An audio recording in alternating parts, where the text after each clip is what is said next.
पोझिशनला पण आहे आणि कंपनीची मेगा स्टोअर ओनर पण आहे.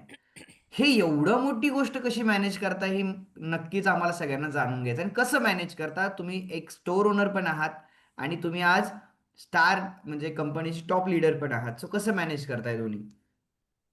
Yes sir. नक्कीच मला सांगायला आवडेल कारण बऱ्याचशा डिस्ट्रिब्युटर कडून पण मला हा क्वेश्चन आला. तर हा चान्स मला आता भेटला क्लिअर करण्याचा. तर मला जे काही आहे रेफरल मॉडेलवरती काम करायला तर आधीपासूनच आवडतं कारण तेच मी आधी बघितलेलं आहे. त्यातूनच मी घडलेली आहे. आणि जसं मी मध्ये मेगा स्टोअर घेतलं तर माझ्यासाठी हे खूप चॅलेंजिंग होतं कारण टीमला सांभाळणं पण तितकंच गरजेचं आहे. त्यांना घडवणं पण तितकंच गरजेचं आहे. कॉलिंग असतात ते पण तेवढेच महत्त्वाचे आहेत. त्यासोबतच इकडे डिस्ट्रिब्युटर बेस पण बघावा लागतो. का?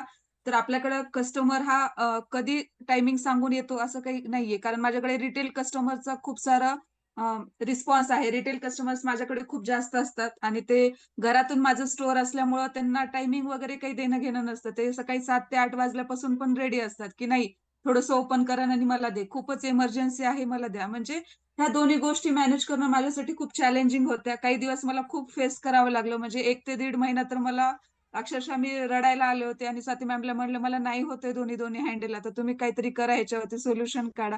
बरेच वेळा राहुल सरांना बोलले, कीर्ती मॅमला बोलले, की दोन्ही-दोन्ही मॅनेज नाही होत मला. पण त्यातून पण मला दोन्ही सांभाळायचं होतं कारण आपल्याला एक्स्ट्रा इन्कम सोर्सची गरज आहे हे मला माहीत होतं. तर मी माझं टाईम टेबल शेड्यूल बनवला, की मला कुठल्या वेळेमध्ये काय करायचंय, कधी काय केलं पाहिजे. सकाळी 5:30 वाजता माझी सकाळची सुरुवात चालू होते. 5:30 पासून ते 8 वाजेपर्यंत माझी घरची कामं आणि निहालला शाळेत पाठवणं, हे सगळं काही होतं आणि 8च्या नंतर 8 ते 10 मध्ये फक्त आणि फक्त माझे अपलाईनचे कॉल असेल, तरच मी रिसीव्ह करते. अदरवाईज 10च्या नंतरच मी सगळ्यांचे कॉल रिसीव्ह करते. त्याहून पण मला ऐकायला भेटलं, की मॅम कॉल उचलत नाहीत किंवा बऱ्याच वेळा कंपनी मॅनेजमेंटकडे पण कंप्लेंट गेल्या असतील. तर आपला एक ऑफिशियल टाईम असतो सकाळी 10 ते संध्याकाळी 7 किंवा मीटिंग संपेपर्यंत 10 वाजेपर्यंत आपला एक ऑफिशियल टाईम म्हणायला हरकत नाही. तर हे मी मॅनेज करते. 10 नंतर बरोबर स्टोअरला जाते. 10ला जाते म्हणजे जातेच. 1 मिनिट जरी उशीर झाला, तरी मी थांबत नाही. कारण 10ला शार्प गेलंच पाहिजे. विथ नाश्ता करून जे काही आपलं डेली रुटीन आहे ते करून. का तर आपल्याला तब्येतीची पण तेवढीच काळजी घेतली पाहिजे. आपण फिट अँड फाईन असेल तरच सगळ्या गोष्टी आपल्याला मॅनेज करता येऊ शकतात. स्टोअरमध्ये गेल्यानंतर आधी जसं सरांनी सवय लावलेली आहे देवपूजा केली पाहिजे. मी पण स्वामी भक्त आहे, तर स्वामी समर्थाची पूजा करते. त्यानंतर स्टार्टअप होतं सगळ्या काही कामाला. जे काही डिस्ट्रिब्युटरचे कॉल येतात त्यांना कॉलवर पण बोलते. जे काही कस्टमर येतात त्यांना कस्टमरची सर्व्हिस पण देते. कारण माझ्याकडे कुठलीही मुलगी नाहीये दाखवायला किंवा असं काही मोठं स्टोअर नाहीये, की कस्टमर स्वतः येतील आणि सगळं काही बघतील. मला त्यांना दाखवावं लागतं, प्रेझेंट करावं लागतं. अरे, ही कॉटन साडी आहे, ही अशी ज्वेलरी आहे. त्यांच्याशी कॉन्टॅक्ट करावं लागतं. त्यांना पटवून द्यावं लागतं. काही जण तर खूप छान-छान आहेत. म्हणजे मला खूप कमी असे अनुभव आले, की जे म्हणतात, की साडी महाग आहे किंवा स्टोअर तुमचं कुठं आहे, लांब आहे. अशी कंप्लेंट मला खूप कमी आलेले आहेत, रेअर आलेले आहेत. का तर मी स्टार डायरेक्टर लेव्हलला पोझिशनला काम करत होते आणि ते सगळेजण मला ऑनलाईन ओळखत होते. त्याच्यामुळं कदाचित ते आलं असेल आणि मी कधीही कुठलेही कस्टमर माझ्याकडे जेव्हा येतात, तेव्हा एक चेहऱ्यावरती आपल्या स्माईल असली पाहिजे. "अरे, तुम्ही कसे आले? आता कसे आले? तुम्ही कॉलच नाही केला.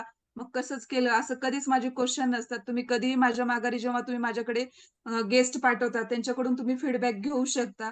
सोबतच दुपारी माझ्या पॉकेट मीटिंग असतात.